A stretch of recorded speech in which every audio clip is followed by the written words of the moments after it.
Bismillahirrahmanirrahim. Seperti kita ketahui sebelumnya bahwa analisis titrimetri merupakan salah satu metode analisis berdasarkan reaksi-reaksi kimia kuantitatif. Artinya, dalam melaksanakan analisis titrimetri, kita sangat bergantung pada reaksi kimia yang terlibat selama proses titrasi. Agar titrasi dapat berlangsung secara optimal, maka reaksi kimia yang terjadi harus memenuhi kondisi-kondisi reaksi sebagai berikut. Pertama, reaksi kimia yang terjadi harus sederhana, harus bisa dinyatakan dalam suatu persamaan reaksi. Dalam reaksi tersebut, sampel yang akan dianalisis yang biasanya berperan sebagai titrat dalam titrasi harus bereaksi sempurna dengan larutan peniter yang ada di buret. Diharapkan tidak ada reaksi sampingan yang melibatkan sampel tersebut, sehingga jumlah sampel yang dititrasi bisa dihitung secara stoikiometri. Kondisi kedua adalah reaksi yang terjadi antara titrat dengan titer harus berlangsung cepat sehingga titrasi dapat diselesaikan dalam beberapa menit saja.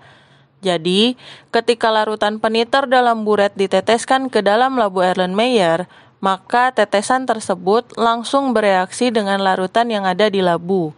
Misalnya, titrasi antara sampel asam asetat dengan yang berperan sebagai titrat dengan NaOH yang berperan sebagai titer, yang reaksinya adalah seperti berikut ini. CH3COOH plus NaOH menjadi CH3COONa ditambah H2O. Saat titrasi berlangsung, NaOH diteteskan sedikit demi sedikit ke dalam labu Erlenmeyer. Satu tetes NaOH yang masuk ke dalam labu harus langsung bereaksi dengan CH3COOH yang ada dalam labu Erlenmeyer.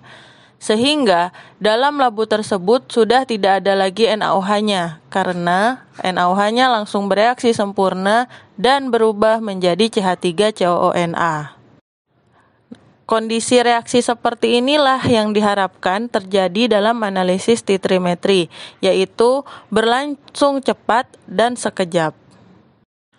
Kondisi ketiga adalah harus tersedia beberapa metode untuk menentukan kapan titik ekivalen tercapai, misalnya dengan memberikan indikator.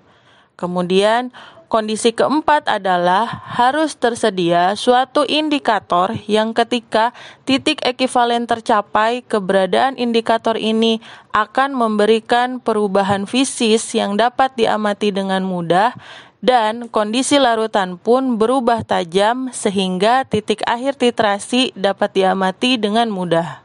Jika tidak tersedia indikator yang memberikan perubahan yang dapat dilihat langsung oleh mata, maka terdapat metode lain yang dapat dilakukan, seperti dengan metode titrasi potensiometri, titrasi konduktometri, titrasi amperometri, dan titrasi spektrofotometri yang semuanya akan kalian pelajari dalam mata pelajaran analisis kimia instrumen.